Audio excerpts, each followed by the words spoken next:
Assalamualaikum warahmatullahi wabarakatuh. Perkenalkan, nama saya Natasha Alexandra Putri dari kelas 10-6 absen 27. Jadi, tujuan saya membuat video ini untuk mempresentasikan yaitu kultur jaringan pada pembuatan tape. Jadi, tujuan pembuatan tape pertama, meningkatkan produksi asam laknat dan probiotik. Dua, mengetahui bagaimana cara fermentasi pada tape. 3. Untuk mengetahui manfaat mikroorganisme dalam pembuatan produk bioteknologi konvensional. Dasar teori. Tape merupakan makanan tradisional yang umumnya terbuat dari ketela pohon atau Manihot utilissima.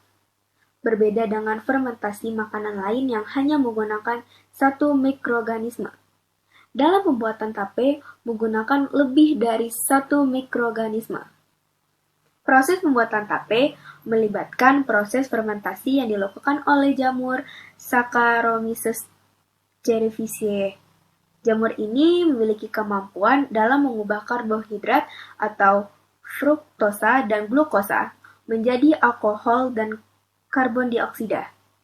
Selain jamur Saccharomyces cerevisiae, dalam proses pembuatan tape ini terlibat pula mikroorganisme lainnya, yaitu Mucorcalamidosporus dan Endomycopsis fibuligera. Kedua mikroorganisme ini turut membantu dalam mengubah pati menjadi gula sederhana atau glukosa.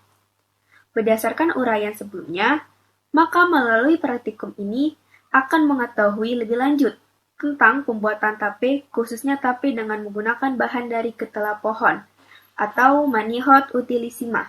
Alat dan bahan dalam pembuatan tape. Alatnya itu ada pisau, wadah plastik, dan kuali. Sedangkan bahannya ada daun pisang, singkong, air, dan ragi. Langkah-langkah dalam pembuatan tape. Pertama, kita siapkan alat dan bahan. Kedua, cuci singkong hingga bersih dan haluskan ragi. Ketiga, rebus singkong hingga matang, lalu kita dinginkan. Keempat, setelah dingin, susun singkong dalam wadah plastik dan beri ragi secara merata dan dilapisi oleh daun pisang. Keempat, tutup wadah dengan rapat dan simpan di tempat aman selama 3 hari.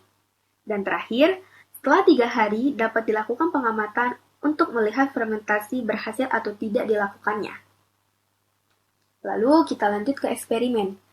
Di sini ada 4 foto, yaitu pertama kita cuci dahulu tapenya, lalu kita kukus, lalu kita taruh di daun pisang dan dihaluskan ragi secara merata, lalu kita tutup, lalu kita tunggu 3 hari ke depan dan bisa kita lihat fotonya itu tape sudah jadi. Oh ya, gambar ini terdapat dari sumber YouTube Calista Kitchen. Hasil dari pembuatan tape. Pertama, pada hari pertama, singkong yang sebelumnya difermentasikan masih berbentuk awal atau belum ada perubahan sama sekali. Teksturnya masih sangat keras.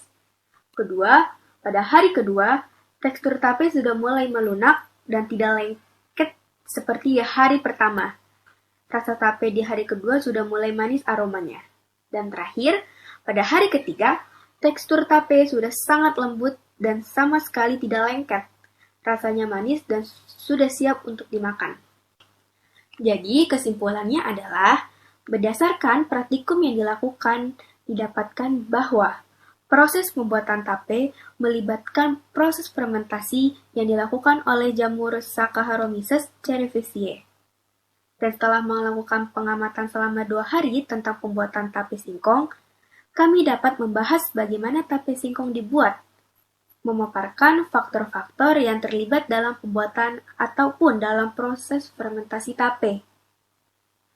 Pertumbuhan mikroorganisme selama proses fermentasi dipengaruhi oleh beberapa faktor yang konsentrasi garam, oksigen, dan suhu. Sekian dari presentasi saya. Mohon maaf bila saya ada salah kata. Wassalamualaikum warahmatullahi wabarakatuh.